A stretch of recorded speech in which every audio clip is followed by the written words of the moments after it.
నమస్తే అండి. సుమన్ టీవీ ప్రేక్షకులందరికీ. ఈ వారం మనకి ఒక మంచి ఇంట్రెస్టింగ్ రిపోర్ట్ అనేది సెబీ నుంచి వచ్చిందండి. సో, సెబీ ఏం చెప్తుందంటే 2023లో క్యాష్ మార్కెట్ స్టాటిస్టిక్స్ తీయటం జరిగింది. ఆ స్టాటిస్టిక్స్‌లో 70% of the intraday traders, cash మార్కెట్‌లో ఎవరైతే ట్రేడింగ్ చేస్తున్నారో ఇంట్రాడే, ఆ ట్రేడర్స్ అందరూ నష్టపోతున్నారని సెబీ చెప్పింది. ఇంట్రాడే ట్రేడింగ్ అంటే కేవలం అదే రోజు పొజిషన్స్ తీసుకొని అదే రోజు అమ్మటాన్ని ఇంట్రాడే ట్రేడింగ్ అంటాం. సో, ఇంట్రాడే ట్రేడింగ్‌లో మీరు 2 రకాలుగా ట్రేడింగ్ చేయొచ్చు. ఒకటి, మీరు ముందుగా కొనుక్కొని షేర్స్‌ని వాటిని అమ్మొచ్చు. లేదా అదే షేర్స్‌ని అమ్మి సాయంత్రానికల్లా కొనుక్కోవచ్చు. ఏ మార్గంలో చేసినా, అంటే కొని అమ్మినా, అమ్మి కొన్నా కానీ అదే రోజు చేస్తే దాన్ని ఇంట్రాడే ట్రేడింగ్ అంటాం. సో, ఈ ఇంట్రాడే ట్రేడింగ్‌లో క్యాష్ మార్కెట్‌లో చేస్తే ఏమవుతుందంటే అంటే 70% ఆఫ్ ద పార్టిసిపెంట్స్ నష్టపోతున్నారని చెప్పారు. ఈ పార్టిసిపెంట్స్ నెంబర్ కూడా గణనీయంగా పెరిగిందండి. అంటే మనకి డీమ్యాట్ అకౌంట్స్ చూస్తే 2019లో 4 crores ఉండే డీమ్యాట్ అకౌంట్స్ 2024 కల్లా, అంటే ఇప్పటికీ దాదాపుగా 14.5 crores అయినాయి. సో, మొత్తం మీద మీరు చూసినప్పుడు మీకు భారీ పెరుగుదల అనేది డీమ్యాట్ అకౌంట్స్లో మనకు కనిపిస్తుంది. సో, ఆటోమేటిక్గా ట్రేడర్స్ డిఫరెంట్ సెగ్మెంట్స్లోకి ట్రేడ్ చేస్తున్నారు. గతంలో మనకి లాస్ట్ ఇయర్ వచ్చిన రిపోర్ట్లో చూసినప్పుడు ఫ్యూచర్స్ అండ్ ఆప్షన్స్ ట్రేడింగ్లో కూడా దాదాపుగా 90% మంది ట్రేడర్స్ నష్టపోయారని సెబీ రిపోర్ట్ ఇచ్చింది. ఒక ఇంట్రెస్టింగ్ ఫ్యాక్ట్ ఏంటంటే, సో 10% మెంబర్స్ ప్రాఫిట్ చేస్తున్నారు కాబట్టి నేను ఆ 10% బ్రాకెట్లో ఉంటానని ప్రతి ఒక్కళ్ళు తెలివిగా ఆలోచిస్తూ ఉంటారు. కానీ ఆ 10% బ్రాకెట్లో ఉండటం కూడా చాలా కష్టం అండి. ఎందుకంటే నేనేం చెప్తానంటే, ఆ 10%లో కూడా ఇంకొక 9%, అంటే దాదాపుగా 99% ట్రేడర్స్ నష్టపోతున్నారని మనం అనుకోవచ్చు. దీనికి కారణం ఏంటని చూస్తే, మెయిన్గా ఆ లాభం పొందిన వాళ్ళు ఎంత సంపాదిస్తున్నారని చూస్తే యావరేజ్ అమౌంట్ ప్రాఫిట్లు 1.5 lakhs రూపీస్ మాత్రమే కనిపిస్తున్నాయి సంవత్సరానికి. అంటే హార్డ్లీ ఒక 10 నుంచి 15,000 రూపాయలు మాత్రమే మంత్లీ సంపాదిస్తున్నారు. సో, ఆ మాత్రం ఇన్కమ్‌తో సర్వైవ్ అవ్వటము చాలా కష్టం. అంటే మనం సక్సెస్ఫుల్ ట్రేడర్ అనిపించుకున్నా కానీ ఫుల్ టైం ట్రేడర్గా మనం కొనసాగలేం. ఏదో హాబీగా ట్రేడ్ చేసినా, ఏదో టైం పాస్గా ట్రేడ్ చేసినా, అట్లా చేస్తే ఆ వచ్చే ప్రాఫిట్ ఓకే, 1.5 lakh యావరేజ్ అనేది ఓకే. కానీ మనం ఫుల్ టైం ట్రేడర్గా మారి అదే 1.5 lakhతో సర్వైవ్ అవ్వాలంటే సంవత్సరానికి చాలా కష్టం. కాబట్టి వాళ్ళందరినీ మనం సక్సెస్ఫుల్ ట్రేడర్స్గా మనం కౌంట్ చేసుకోలేం. సో, కాబట్టి ఎక్కువ శాతం, దాదాపుగా 99% ఎఫ్&ఓలో లూజ్ అవుతున్నారు చెప్పారు. ఇప్పుడు క్యాష్ మార్కెట్ నెంబర్స్ చూస్తే ఫుల్ డేటా రాలేదు. ఒక 70% of the population, 70% of the trading population intraday ట్రేడింగ్లో నష్టపోతున్నారని చెప్పడం జరిగింది. ముఖ్యంగా ఇంకా చిన్న డేటా కొంత ఇవ్వటం జరిగింది. వాటిల్లో 76% ఆఫ్ ద బిలో 30 years ఉండేవాళ్ళు ఎక్కువ నష్టపోతున్నారని చెప్పడం జరిగింది. అంటే ఇప్పుడు దాదాపుగా ట్రేడర్స్ పెరిగారు. డీమ్యాట్ అకౌంట్స్ పెరుగుతున్నాయంటే ట్రేడర్స్ పెరుగుతున్నట్టు మనం అర్థం చేసుకోవచ్చు. ఆల్మోస్ట్ 2019కి 2023 రిపోర్ట్ ఇచ్చే నాటికి దాదాపుగా 3 times నెంబర్స్ పెరిగాయి.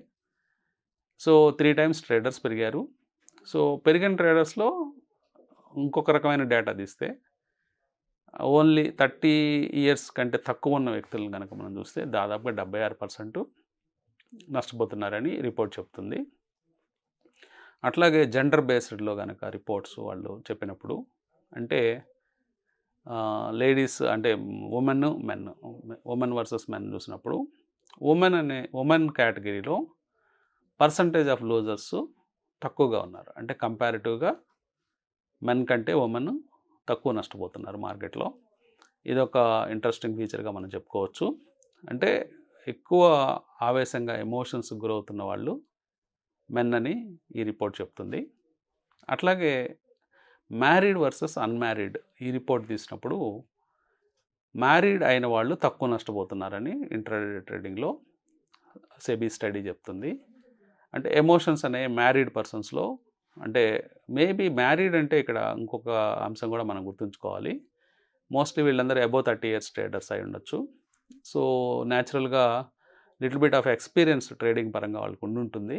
అంటే ఏజ్ పరంగా మనం చూసినప్పుడు ఆల్ అబోవ్ 30 ఇయర్స్ అబోవ్ ఉన్న పీపుల్ అందరినీ మనం కంబైన్డ్గా చూసినప్పుడు ఎక్కువ వాళ్ళు 40లు 35లు 50లు ఉన్న వాళ్ళందరినీ ఒకే దాంట్లో కట్టేస్తారు, ఒకే దాంట్లో క్లబ్ చేస్తారు కాబట్టి అక్కడ ఎక్కువ ఎక్స్పీరియన్స్డ్ ఉండొచ్చు. అందువల్ల ఆ నెంబరు ఎక్కువ సక్సెస్ఫుల్ ట్రేడర్స్ మ్యారీడ్ పర్సన్స్లో ఉందని చెప్తున్నారు. అదిగాక మనం ఇందాక చెప్పుకున్న డేటా పాయింట్ 76% లూజర్స్ అంటే ఉన్నారు 30 ఇయర్స్ బిలో, అంటే ఎక్కువ మందికి మ్యారేజ్ అయి ఉండదు. సో వాళ్ళందరూ అన్మ్యారీడ్ కేటగిరీలోకి వస్తారు కాబట్టి సో ఆ విధంగా కనిపిస్తుంది, అంటే తక్కువ ఎక్స్పీరియన్స్ ఉన్నట్టు కనిపిస్తుంది.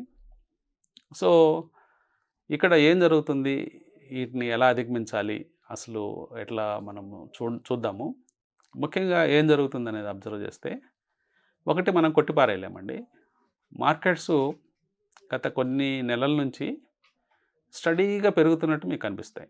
అంటే ప్రతి నెల ఎంతో కొంత పెరగటం, ప్రతి వారం ఎంతో కొంత పెరగటం, మార్నింగ్ కొంత వాలటిలిటీ ఉన్నప్పటికీ సాయంత్రానికి మార్కెట్స్ పెరగటం, ఇవన్నీ మనం గమనిస్తున్నాం.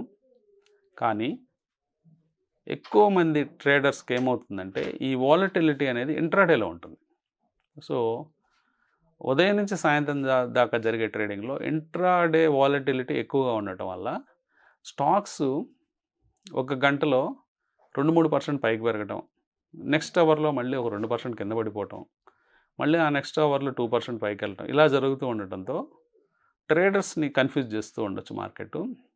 మేబీ మార్కెట్ నేచర్ అలాగే ఉంటుంది జనరల్గా.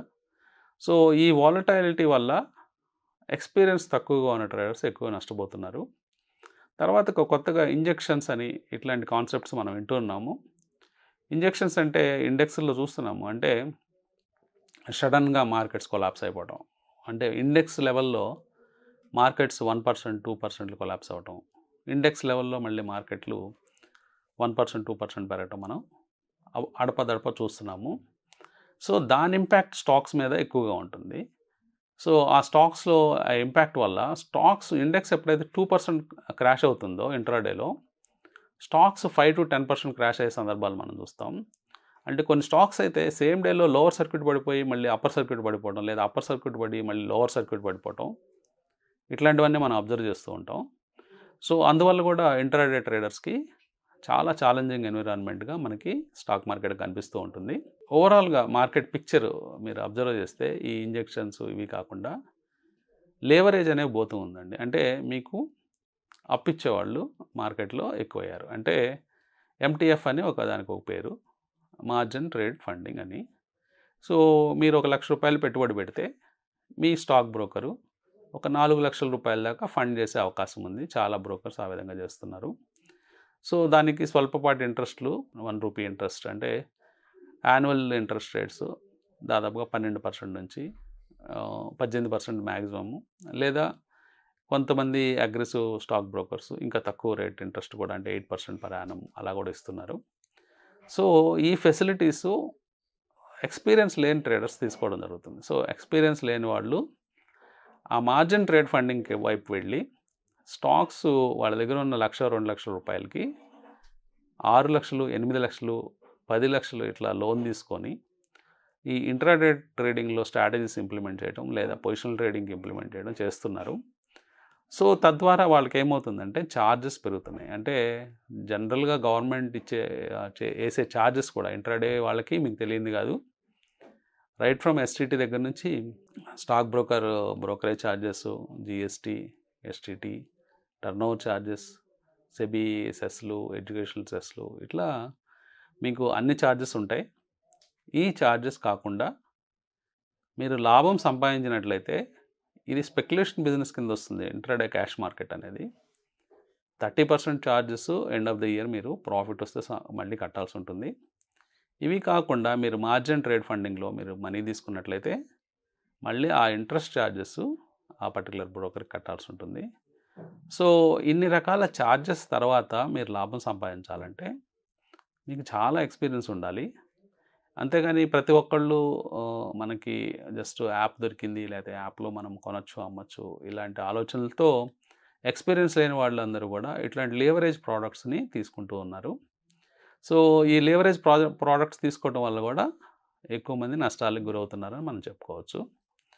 ఇంకా ఈ ఎంటీఎఫ్ కాకుండా ఇంకా మిగతా కారణాలు అన్వేషిస్తే, ఒకటి అనుభవం లేకపోవటం, ఒకటి నాలెడ్జ్ లేకపోవటం, లేకపోతే ప్రోడక్ట్స్ గురించి అవేర్నెస్ లేకపోవటం, లేకపోతే ట్రేడింగ్ స్ట్రాటజీ లేకపోవటం, ఇవన్నీ కారణాలుగా మనం చెప్పుకోవచ్చు. ఇవన్నీ ఉన్నా కానీ ట్రేడింగ్ సైకాలజీ కరెక్ట్గా లేకపోవటం, ఇది ఒక మేజర్ రోల్ ప్లే చేస్తూ ఉంటుందండి. సో ఎప్పుడైతే మీకు ట్రేడింగ్ సైకాలజీ కరెక్ట్గా లేదో ఆటోమేటిక్గా మీరు ఎక్కువ లూజింగ్ ట్రేడ్స్ చేసే అవకాశాలు ఉంటాయి, లాస్ అయ్యే ట్రేడ్లు ఎక్కువ చేస్తారు. దీనికి కారణం ఏంటంటే మార్కెట్స్ మధ్య ఇద్దరు స్ట్రాంగ్ ప్లేయర్స్ ఉంటారండి. సో ఒక ఇద్దరు ప్లేయర్స్ ఉంటారు, ఒకళ్ళు స్ట్రాంగ్ ఒకళ్ళు వీక్ అనుకోండి. So strong player versus weak ప్లేయర్తో మార్కెట్లు నడుస్తూ ఉంటాయి. సో స్ట్రాంగ్ ప్లేయర్ అంటే మీరు ఎక్కువ మనీ బ్యాగ్స్ ఉన్న వాళ్ళని స్ట్రాంగ్ ప్లేయర్ అనుకోనక్కర్లేదు. వీక్ ప్లేయర్ అంటే డబ్బులు తక్కువ ఉన్న వాళ్ళని అనుకోనక్కర్లేదు. సో స్ట్రాంగ్ ప్లేయర్కి వీక్ ప్లేయర్కి తేడా ఏంటంటే, స్ట్రాంగ్ ప్లేయర్ దగ్గర ఇర్రెస్పెక్టివ్ ఆఫ్ మనీ తన దగ్గర పేషెన్స్ ఉంటుంది, తర్వాత తన దగ్గర ఒక స్ట్రాటజీ ఉంటుంది, తన దగ్గర ఒక ఎమోషనల్ బ్యాలెన్స్ ఉంటుంది. అట్లాగే వాళ్ళు ఎక్కువ లేవరేజ్ తీసుకోరు. So end to end strategy game plan ఉంటుంది కాబట్టి వాళ్ళని మనం స్ట్రాంగ్ ప్లేయర్స్ అనుకోవచ్చు. సో కేవలం మన ₹1,00,000 ఉండి కూడా మనం స్ట్రాంగ్ ప్లేయర్ అవ్వచ్చు. అంటే మనకు పేషెన్స్, టైము, దానికి ఇవ్వాల్సిన టైం ఇస్తే ట్రేడ్కి అది సక్సెస్ అవ్వడానికి ఛాన్స్ ఎక్కువ ఉంటుంది. సో వీక్ ప్లేయర్స్ నేను ఎవరిని అనొచ్చు అంటే, మీ దగ్గర ₹1,00,00,000 ఉన్నా కానీ మీ దగ్గర పేషెన్స్ లేదు, మీ దగ్గర స్ట్రాటజీ లేదు, మీరు ఎలా ప్లే చేయాలో మీకు అర్థం కాదు, ఒక గేమ్ ప్లాన్ లేదు, మీరు అలాగే ఎమోషన్స్కి గురవుతూ ఉంటారు. సో ఇలాంటి వాళ్ళందరినీ వాళ్ళ దగ్గర ₹1,00,00,000 ఉన్నా కానీ వాళ్ళని నేను వీక్ ప్లేయర్ అంటాను.